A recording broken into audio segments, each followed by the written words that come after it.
त्वमेव प्रत्यक्षं ब्रह्मासि त्वामेव प्रत्यक्षं ब्रह्म वदिष्यामि ऋतं वदिष्यामि सत्यं वदिष्यामि तन्मामवतु तद्वक्तारमवतु अवतु माम् अवतु वक्तारम्। ॐ शान्ति शान्ति शान्ति। तिथि के चक्कर में मैंने वो कहीं और डाल दिया।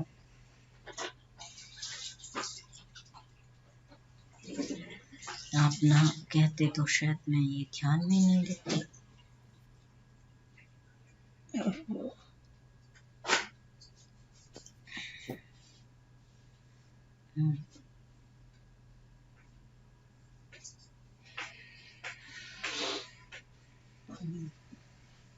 त्रुटिवशात ऐसा हुआ। आइए आरंभ करते हैं आज के सत्र को।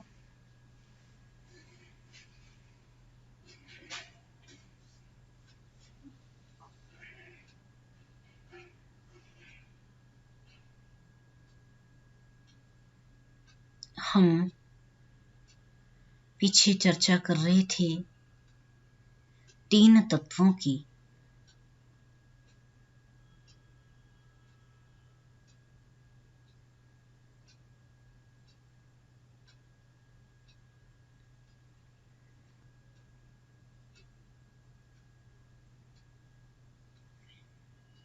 जी पंचमो अध्याय महोदय। हाँ, अद्य पंचम अध्याय का आरंभ करेंगे। पंचम अध्याय में जिन 3 तत्वों की चर्चा हमने पीछे चौथे अध्याय में की थी, उसमें से 2 तत्वों की चर्चा अभी विशेष रूप से करना आरंभ कर रहे हैं। वे 2 विषय, 2 जैसा कि यहाँ पर आप देख पा रहे होंगे कि 2 जो अक्षर ब्रह्म हैं, 2 अक्षर सत्ताएं हैं, ब्रह्म और जीव। इनके विषय में इस पंचम अध्याय में चर्चा आरंभ करेंगे। तो हम आज उच्चारण के साथ इस पंचम अध्याय की चर्चा को आगे बढ़ाते हैं और इस पे चर्चा कर लेते हैं। कोई भी साथी उच्चारण कर लें और फिर आरंभ कर लेते हैं।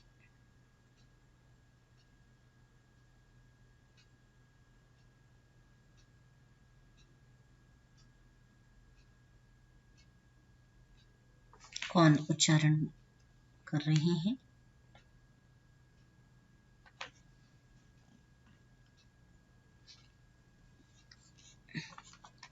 एक बार कर देता। हाँ, कर लीजिए। ओम पंचम अध्याय ब्रह्म तथा जीव का वर्णन। बहुत सुंदर। आवाज आ रही? आ रही है। आ रही है। द्वे अक्षरे ब्रह्म परे त्वनन्ते विद्या विद्ये निहिते यत्र गूढ़े क्षरं त्वविद्या ह्यमृतं तु विद्या विद्या विद्ये ईशते यस्तु सोऽन्य यो योनिमधिष्ठत्येको विश्वानि रूपाणि योनिष्व सर्वाः ऋषिं प्रसूतं कपिलं यस्तमग्रे ज्ञानैर्बिभर्ति जायमानं च पश्येत् एकैकं जालं बहुधा विकुर्वन्नस्मिन् क्षेत्रे संहरत्येष देवः भूय सृष्ट्वा यतयतस्थेषः सर्वाधिपत्यं कुरुते महात्मा सर्वादिश ऊर्ध्वमधश्च तिर्यकः प्रकाशन्याभ्राजते यद्वन् यद्वद्गुण यद्वन्द्गुण यद् यद यद्वन् यद यद्वनड्वान् यद्वद्गुण यद्वनड्वान् यद्वद्गुण एवं स देवो भगवान् वरेण्यो योनि स्वभावान्नधितिष्ठति तिष्ठत्येकः यच्च स्वभावं पचति विश्वयोनि पाच्यांश्च सर्वान् परिणामयेद्यः सर्वमेतद्विश्व अधिष्ठत्येको गुणांश्च सर्वान्नि नियोजयेद्यः तद्वेद गुह्योपनिषत्सु गूढ़ं तद्ब्रह्मा वेद एत ब्रह्मयोनिं ये पूर्वदेवा ऋषयश्च तद्विदुस्ते तन्मया अमृता वै बभूवुः। ठीक है, बहुत है। यहीं तक करें? हाँ, यहीं तक करते हैं। ठीक है जी। इतना ही आज कर ले पाएंगे। तो जैसा मैंने कहा कि यहाँ पर दो अक्षर सत्ताओं की चर्चा की जा रही है। दो अक्षर सत्ताएं ब्रह्म और जीव का वर्णन इस अध्याय का शीर्षक है। द्वे अक्षरे ब्रह्म परे त्वनन्ते विद्या विद्ये निहिते यत्र गूढ़े क्षरं त्वविद्या ह्यमृतं तु विद्या विद्या विद्ये ईशते यस्तु सह अन्यः। कहते हैं यत्र अक्षरे अनंते ब्रह्म परे विद्या अविद्या द्वे गूढ़े। कहते हैं जहां पर जिस यत्र अक्षरे, जिस अक्षर में, कैसा है वो अक्षर? अविनाशी अक्षर है, क्षरित न होने वाला जो अक्षर अविनाशी है, सत्ता है, वो कैसी है? अनंत है। उसका पार नहीं पाया जा सकता। ऐसी जो अनंत सत्ता है,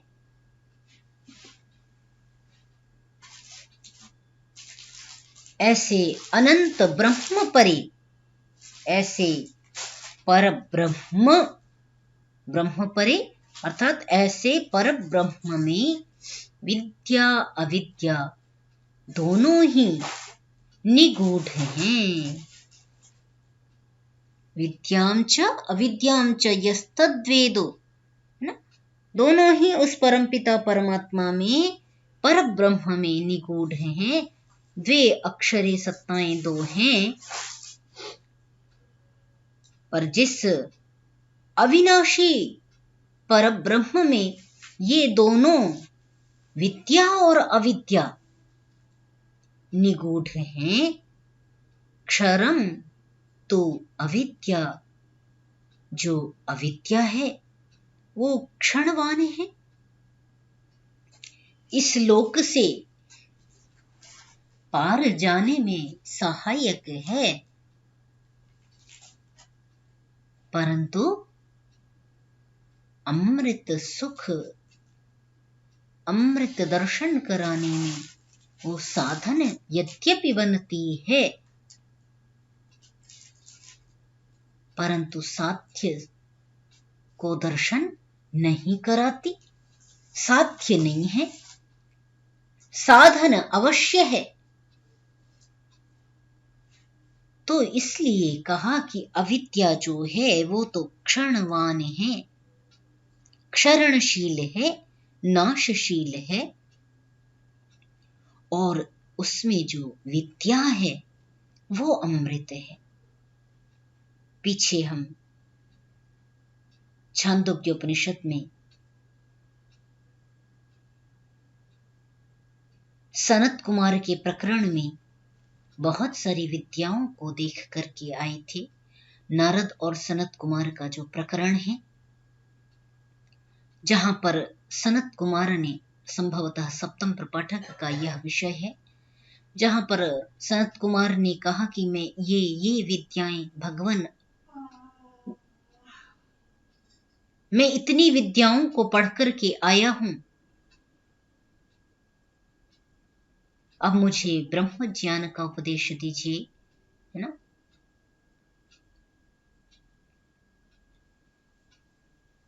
मंत्र विदेवास्मि नात्मविद शब्द से आचार्य सनत के चरणों में नारद ने प्रार्थना की थी। इसी प्रकार मांडुक्य उपनिषद में हमने विद्या और अविद्या विषय को समझा था। नहीं, मुंडक में समझा था ना।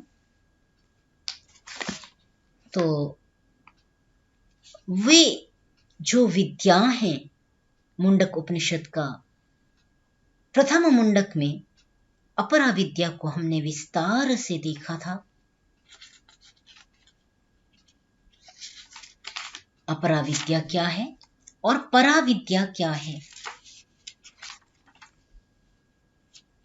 तो मुंडक उपनिषद में इसकी विस्तार से चर्चा की गई है। वहां पर हम अपरा विद्या, हाँ, प्रथम मुंडक में ही वाला दिया है पहला मंत्र। हाँ जी, मुंडक, प्रथम मुंडक का प्रथम खंड में परा विद्या और प्रथम मुंडक के द्वितीय खंड में अपरा विद्या की चर्चा विस्तार से प्राप्त है। तो इन दोनों को हम यहां पर एक बार पलट करके अवश्य देखें। तो अविद्या जो है वो क्षरणशील है और जो विद्या है वो अमृत के मार्ग को दर्शाने वाली है। विद्या विद्ये ईशते यस्तु सोन्यः, जो इन दोनों पर शासन करता है, जिसका स्वामित्व है विद्या और अविद्या पर, वह इन दोनों से भिन्न है। वह परब्रह्म परमात्मा जिसमें ये दोनों ही निगूढ़ हैं, वही इन दोनों पर शासन करता है।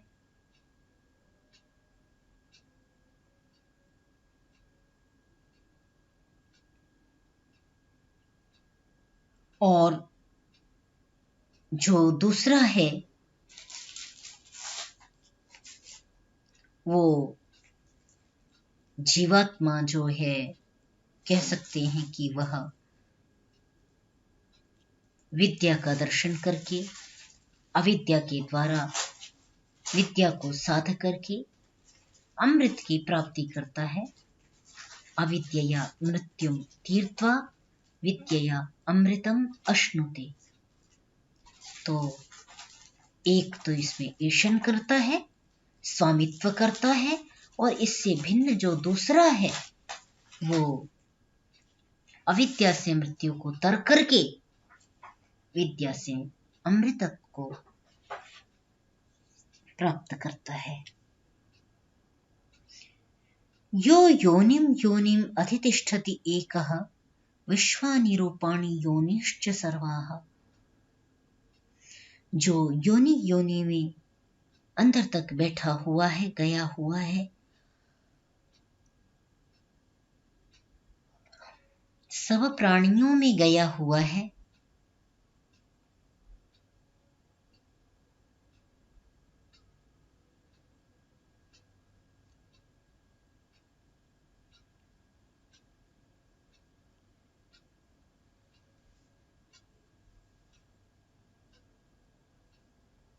वह एक विश्वानि रूपाणि, विश्व के सभी रूपों में, सर्वाश्च योनिश्च, और सभी प्राणियों में, प्राणी मात्र में, ब्रह्मांड का जड़ चेतन, इन दो सत्ताओं को ही यहां पर विश्वानि रूपाणि सर्वाश्च योनिश्च, इन दो शब्दों से कहा जा रहा है।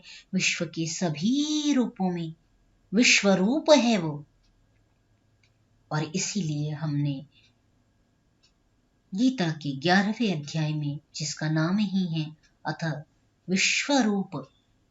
विश्वरूप दर्शन योगो नाम 11 अध्याय, तो विश्व के समस्त रूपों में विद्यमान और सब जड़ जंगम में विद्यमान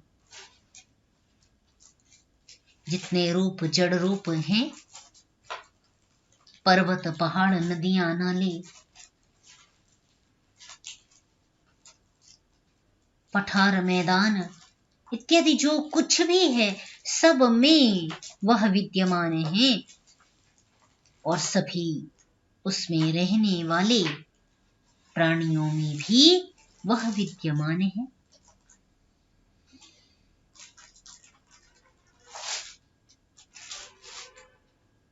जैसे चंद्रमा का साउथ पोल अभी तक कोई नहीं गया, सृष्टि का कितना समय बीत गया, और अब जब उसमें एक यंत्र ने प्रवेश किया, उससे पहले तक वहां भी तो नियमन करने वाली कोई सत्ता नियमन कर रही थी। ऐसे अनेक ग्रह नक्षत्र जहां अभी तक किसी ने प्रवेश नहीं किया, किसी ने दर्शन नहीं किया, वहां भी कोई सत्ता है जो नियमन कर रही है। तो उसकी महिमा को कहां कहां तक हम दर्शन करें, अपने मन को कहां तक दौड़ा सकते हैं, उसको दर्शन करने के हेतु वहां तक प्रयास करें। ऋषिं प्रसूतं कपिलं यस्तमग्रे, जो उत्पन्न हुए कपिलादि ऋषि जो हुए हैं, उन सबको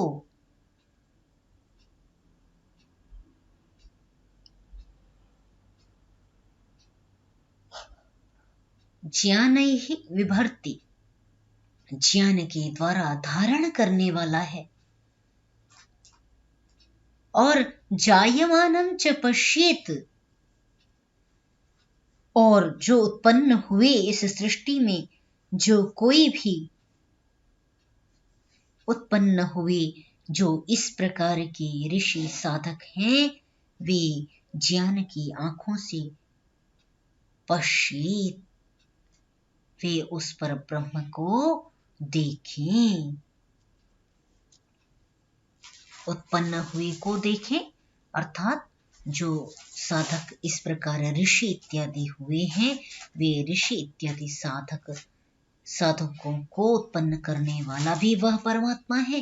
वे सभी उसको, उस पर ब्रह्म को देखें। एक बार देख लीजिए। दो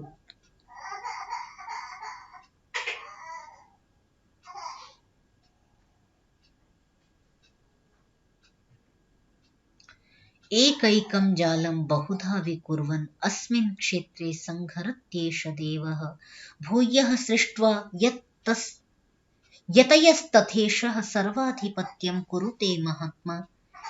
एक एक एषः देवः, यह जो देव है, परमात्मा है,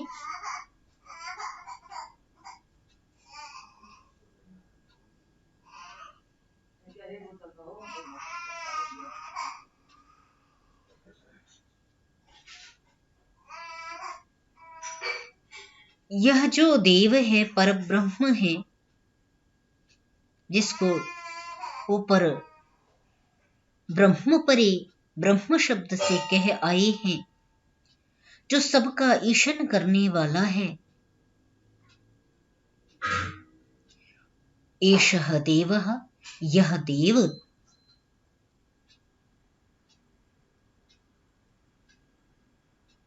ईश है, स्वामी है।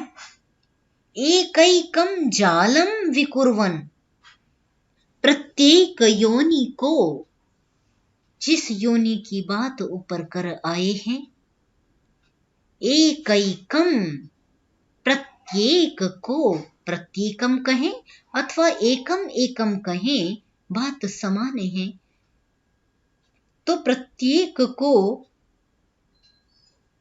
जालबद्ध करता हुआ समस्त योनि वाले जितने भी जीव हैं वो सभी इस संसार सागर में आते हैं।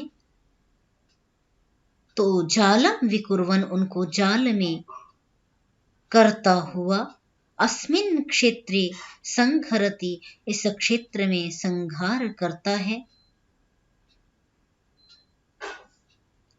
पतयः भूयः ईशः,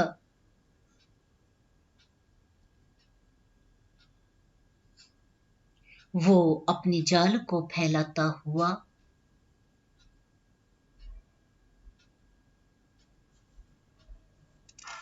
संहार करता है,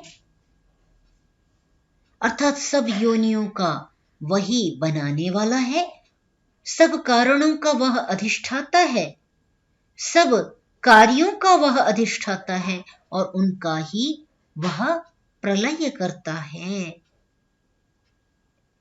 ना। तो जीवों को अपने अपने बंधनों में बांधने वाला भी वह परमात्मा है और प्रलय में अपनी लीला को समेट लेने वाला वह एक ही देव है।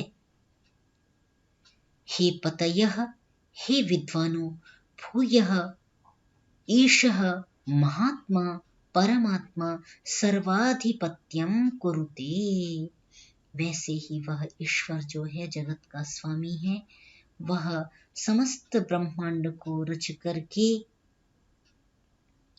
इस सृष्टि को रच करके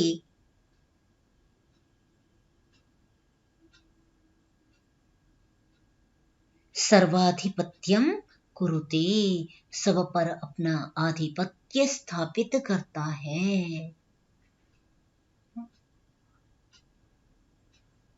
ठीक है। अस्मिन् सृष्ट्वा यतयः, यतयः यहाँ पर संबोधन कर लिया कि वो जो एक जगह है, इसमें एक में पतयः शब्द का उच्चारण है और एक में आप देख रहे हैं एक जो संस्करण है इसमें यतयः शब्द का उच्चारण है। तो यति शब्द जब हम देखेंगे तो यतयः साधु सन्यासी इत्यादि या साधक जन,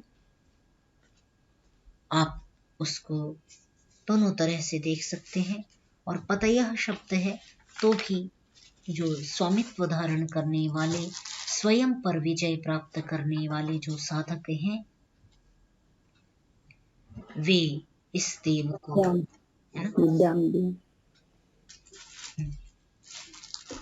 अच्छा, तो ये दोनों तरह से अलग अलग दिया गया है, अलग अलग संस्करणों में। ये हमारे में तो पतयः दिया हुआ है, मैं दोनों को देख रही हूँ इसीलिए। हाँ, उनका अर्जुन यतः पढ़ा था ना, तो उनके वाले संस्करण में यतः होगा। हाँ, और जो हम जिसका हम देख रहे हैं इसमें सत्यव्रत सिद्धांत अलंकार जी वाले में यतयः दिया गया है। उसमें नारायण स्वामी जी वाले में पतयः दिया गया है। तो ठीक है, दोनों को ही हम अर्थ इसी प्रकार लगा करके आगे बढ़ते हैं कि यदि पतयः मान रहे हैं तो भी उसमें स्वामित्व देख रहे हैं, और यतयः कहते हैं तब भी उसी प्रकार देख लेंगे कि जो यति हैं, स्वामी सन्यासी हैं, पति हैं, जो जिन्होंने समस्त ऐश्वर्यों को सिद्ध किया है, ऐसे जो ऐश्वर्य संपन्न जो साधक हैं, वे उस परमात्मा के आधिपत्य को, वो परमात्मा ही उन सब का आधिपत्य करता है, ऐसा जाने। महात्मा शब्द से बारंबार उस परमात्मा का स्मरण किया जा रहा है। पहले भी महात्मा पद आया है, आज पुनः महात्मा पद का उच्चारण कर रहे हैं। तो महात्मा पद, वो महान आत्मा परमात्मा जिसे हम कहते हैं, उसको जीवात्मा महात्मा है ना, जीवात्मा परमात्मा जैसे हम बनाते हैं, वैसे ही महात्मा शब्द से उस परमपिता परमात्मा को पुनः स्मरण किया कि वह जो देव है वो महान आत्मा वाला है और वह इस सृष्टि को रच करके सब पर आधिपत्य कर रहा है, ऐसा जानो। जी महोदय।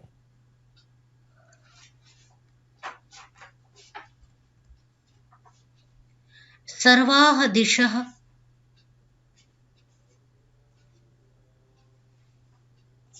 ऊर्ध्वम् अधश्च तिर्यक् प्रकाशयन् भ्राजते यद्वनड्वान् एवं सदेवो भगवान् वरेण्यो योनिस्वभावान् अधितिष्ठत्येकः। सर्वाः दिशः ऊर्ध्वम् अधश्च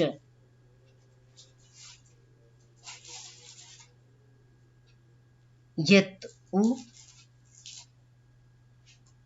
कहा जैसे अनड्वान जो सूर्य है वो सभी दिशाओं में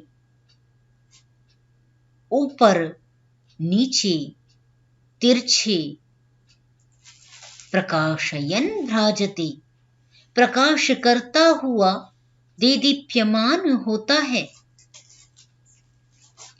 ऊपर अर्थात अंतरिक्ष में भी वो प्रकाशित कर रहा है। सब ग्रह नक्षत्र उसके आकर्षण, उसके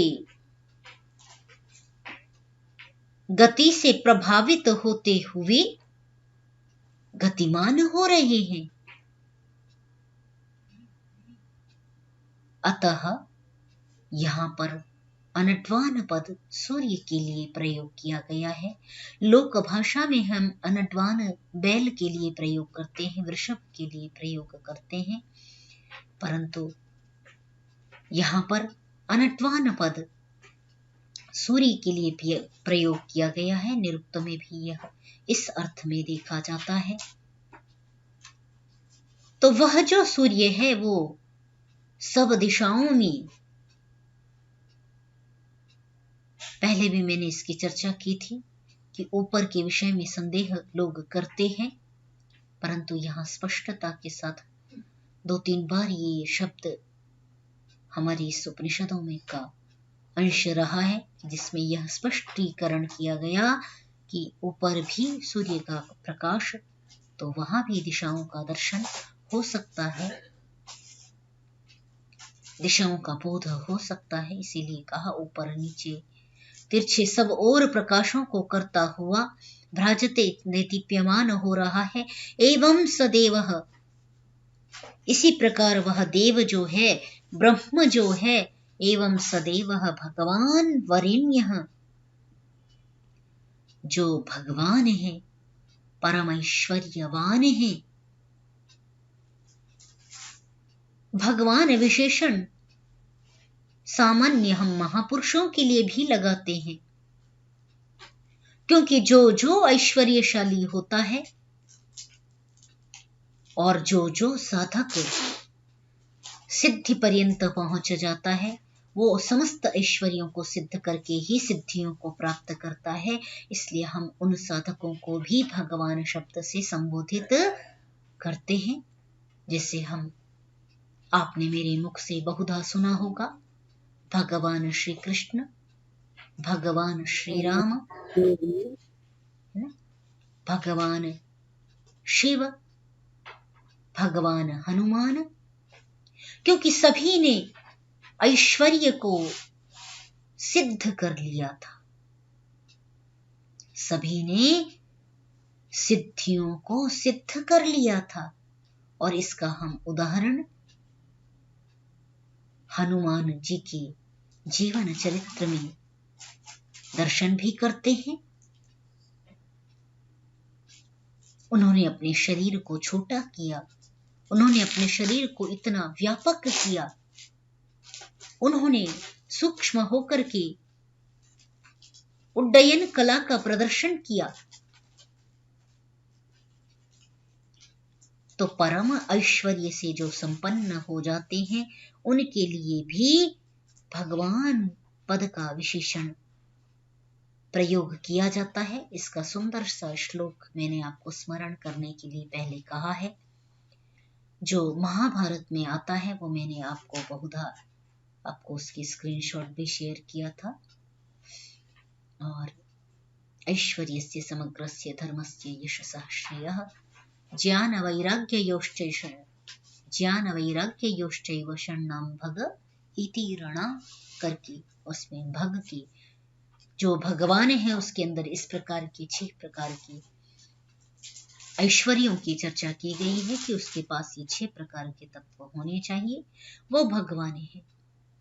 तो वह जो भगवान परमेश्वर्यवान जो यह देव है वो वरेण्य है, स्वीकार करने योग्य है, क्योंकि वह तो सबसे बड़ा भगवान है, भगवानों का भी भगवान, वो परमेश्वर्य परम पिता परमात्मा परब्रह्म परमात्मा है, वही वरेण्य है, स्वीकार करने योग्य है। योनि स्वभावान अधितिष्ठति योगः एकः, वह सभी योनियों में स्वाभाविक रूप से सबको अलग अलग जन्म देने वाला, अलग अलग योनियों को उनके कर्म के अनुसार 84 लाख योनियों में भेजने वाला, वह अधितिष्ठति एकः, वह सब में एक होकर के बैठता है। अब देखिए कितनी बड़ी बात की ओर इतनी सहजता से हमारा ध्यान आकृष्ट कर रहे हैं। हम छोटे छोटे समूहों में बट करके कोई ईश्वर को इस लोक में मानता है, कोई ईश्वर को उस लोक में मानता है, कोई ईश्वर को 7वें आसमान में मानता है, कोई उस ईश्वर को गिरजाघरों में मानता है, कोई उस ईश्वर को गुरुद्वारे में मानता है, कोई अलग अलग संप्रदायों में उसकी स्थापना करता है कि हमारा तो आराध्य, हमारा तो पूज्य यही है। अब यहां पर जब 84 लाख योनियों की बात कर ली, केवल एक मनुष्य योनि का ही वह अधिष्ठाता नहीं है, सब योनियों का अधिष्ठाता वह एक परमेश्वर है, परब्रह्म परमात्मा है, ऐसा कहते हुए कहा। इसीलिए जब प्रातः काल में पशु पक्षी गुंजन करते हैं, हिंकार करते हैं, तो मानो उसी की स्तुति करते हैं। जब बादल बरसते हैं, गरजते हैं, तो मानो उसी की स्तुति करते हैं। जब ऋतुएं परिवर्तित होती हैं, हिंकार करती हैं, मानो उस परमात्मा की स्तुति करती हैं। इसी प्रकार समुद्र उसकी हिंकार के द्वारा, लहरों के द्वारा उसकी स्तुति करता है। इसी प्रकार पर्वत इत्यादि उसकी स्तुति करते हैं। ऐसा हमने विस्तार से हिंकार, उद्गीत, निधन, प्रस्ताव परिहार इत्यादि के माध्यम से, निधन परिहार इत्यादि के माध्यम से उसकी चर्चा हम पीछे छांदोग्य उपनिषद में कर आए हैं। पर बहुत बड़ी गूढ़ बात की ओर हमारा ध्यान यहाँ आकृष्ट किया जा रहा है। यदि इस पद पर चिंतन किया जाए, यदि इस पद पर चिंतन करते हैं तो दिखाई देता है कि कितनी गंभीर विषय यहाँ पर कहा जा रहा है।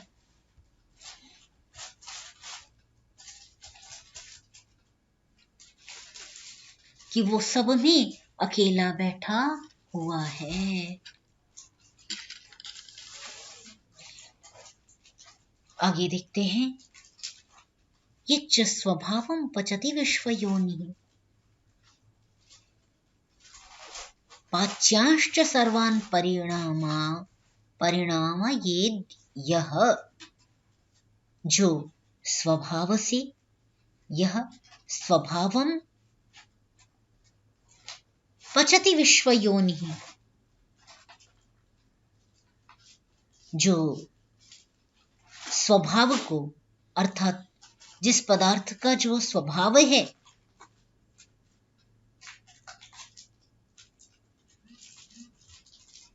ना, वो उस स्वाभाविक गुण का परित्याग नहीं कर सकता। बंदर से बंदर की ही उत्पत्ति होगी, बंदर से मनुष्य की उत्पत्ति नहीं होगी,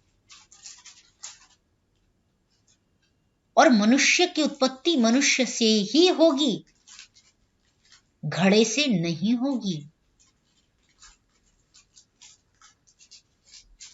पृथ्वी फूट करके नहीं होगी। तो स्वभाव से जैसा नियमन है, सृष्टि की जो व्यवस्था है, वैसा ही होगा। हवन कुंड से कोई पैदा नहीं होगा।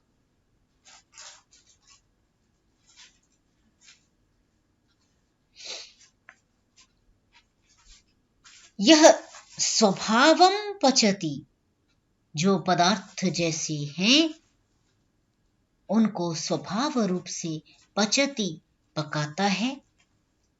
जैसे स्वभाव है वैसा ही पचति, वो पकाता है स्वभावानुसार। जो जिस जिस योनि वाला है उस योनि में उसको जन्म देता है, उस योनि का परिणाम फल देता है। विश्व की जितनी भी योनियां हैं उन सबको पाच्यांश्च, और जो पकाने योग्य हैं उन सबको पचति, पकाता है। सर्वान परिणामयेत् यह, और जो सबको यथावत, यथा कर्मानुसार, जैसा कर्म किया है उसके अनुसार ही परिणाम फल देता है ना। कर्मण्येव अधिकारस्ते, नहीं, अवश्यमेव भोक्तव्यम कृतं कर्म शुभाशुभम। शुभम। तो उस अवश्यता पर विचार किया जा रहा है कि जो कर्म कर रहा है वह उसके पचाने योग्य, पकाने योग्य जो कर्म हैं उनके जैसा उसने कर्म किया, वैसा ही वह पकाने योग्य जो कर्म है उनको वैसा ही पकाता है। सर्वान, सभी कर्मों को, परिणामयित, उसको परिणमित करता है, उसका फल प्रदान करता है जो करता है। यह की बात कही, सर्वम एतत् विश्वम अधितिष्ठति एकः, इस समस्त ब्रह्म में, समस्त ब्रह्मांड में वह एक अकेला अधितिष्ठति, बैठा हुआ है, कोई दूसरा नहीं है। इस प्रतिज्ञा को प्रत्येक वचन में कह रहे हैं, अर्थात उस अंतः जो सत्ता साधना में बैठ करके प्राप्त करने योग्य है, वह सत्ता जो इस समस्त ब्रह्मांड का संचालन कर रही है, संहार कर रही है, उपसंहरति, है ना। जो इस सत्ता, जो सत्ता इस ब्रह्मांड का उपसंहार कर रही है, उसके लिए बारंबार अधितिष्ठति एकः, अधितिष्ठति एकः पद से बारंबार कथन करते हैं, कर रहे हैं। सर्वम एतत् विश्वम अधितिष्ठति एकः गुणाश्च सर्वान् विनियोजयेत् यह, जो अकेला ही इस समस्त ब्रह्मांड का अधिष्ठाता है और सब जीवों को उनकी गुणानुसार, जैसा उनके गुण हैं उसके अनुसार ही विनियोजयित स्थापित करता है।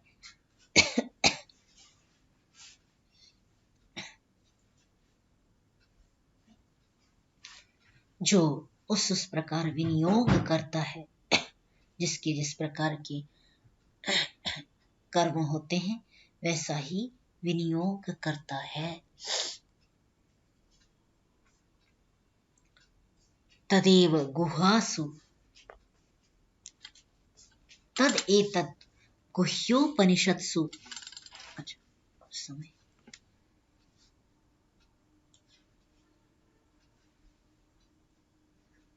एक कर लेते हैं। तद्वेद गुह्योपनिषत्सु गूढ़ं तद ब्रह्मा वेदयते ब्रह्म योनिं ये पूर्वदेवा ऋषयश्च तद्विदुस्ते तन्मया अमृता वै बभूवुः। तद्वेद उस जो गुह्योपनिषत्सु, जो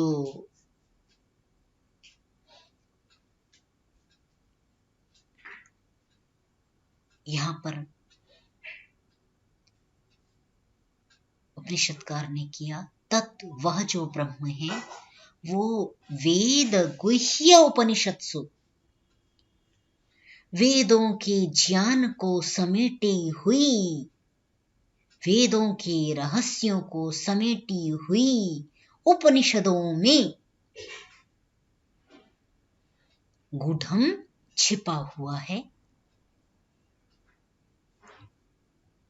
तो वेद अनुमोदित जो उपनिषदें हैं, इसीलिए 11 उपनिषदों को ही प्रमाण कोटि में रखा गया। उससे भिन्नों को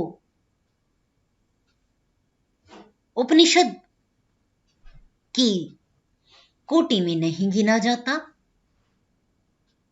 प्रमाण योग्य नहीं जाना जाता। कोई 108 बताता है, कोई अनंत बताता है।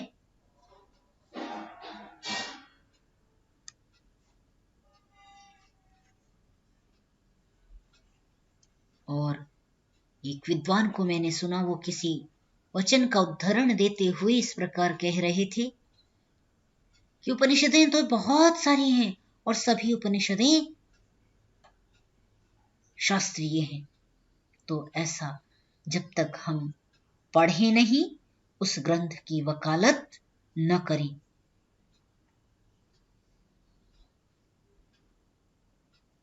है ना? तो पढ़ें और उसकी फिर वकालत करें कि इसमें यह ग्रंथ, यह बात कही गई है, इस कारण से ये वेदानुमोदित है या नहीं है, इसका निर्धारण हो जाता है। तो वेदों, जो वेद गुह्य उपनिषत्सु, जो वेदों के रहस्यों को समेटी हुई उपनिषदों में जो गूढ़ ज्ञान है, उसको तद ब्रह्मा वेदयते ब्रह्म योनिम,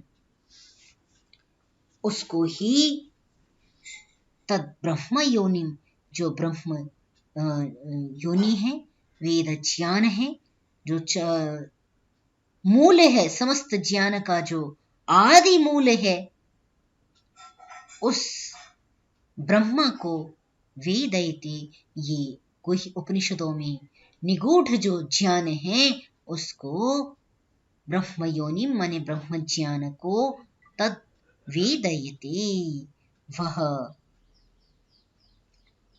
जो ब्रह्म है, ब्रह्म शब्द यहाँ कहा जा रहा है, वस्तुतः ब्रह्म जो परमात्मा है वह वेदयते जनाता है, बताता है।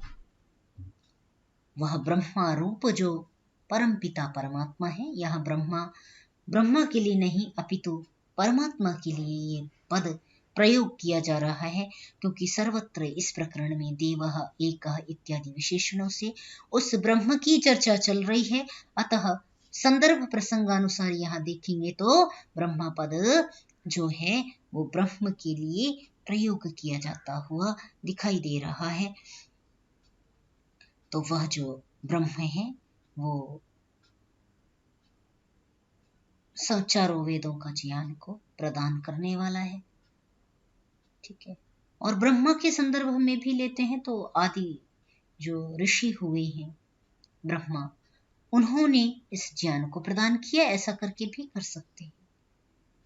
जो सभी उपनिषदों में निगूढ़ जो ब्रह्म ज्ञान है वो सृष्टि की आदि में ब्रह्मा ने अपने मुख से चारों वेदों को, माने चार जो ऋषियों से प्राप्त जो ज्ञान था उसको ब्रह्मा ने अन्य सृष्टि में जो पुण्य आत्माएं थी उनको उस ज्ञान को प्रदान किया, इसीलिए उसको चतुर्मुख ब्रह्मा कहा गया। तो ये पूर्वम देवा ऋषयः, क्योंकि आगे बात भी कर रहे हैं ऋषि देव इत्यादि की, तो ब्रह्मा से ब्रह्मा भी लगा सकते हैं, ऐसा प्रयास माने कर सकते हैं, ऐसा उसमें विसंगति बनती नहीं। ये पूर्व देवा जो पहले देव हो चुके हैं, विद्वान हो चुके हैं, ऋषयः मंत्र दृष्टा ऋषि हो चुके हैं, तत् विदुहु उस ब्रह्म को जानते हैं, ते तन्मयाः वै अमृताः बभूवुः, और उसको जान करके ही वे तन्मय होकर के उसके साथ एकाकार करके वे अमृत हो गए, वे मुक्त हो गए ना। तद्विदुः जो उसको जान जाते हैं और तन्मय हो जाते हैं, ते अमृताः बभूवुः वे अमृत हो जाते हैं, उन्हें विविध योनियों में वे गमन नहीं करते, अपितु वे मुक्ति की ओर प्रस्थान कर जाते हैं और अमृत पद को, मोक्ष पद को सिद्ध कर लेते हैं। आज के लिए इतना ही।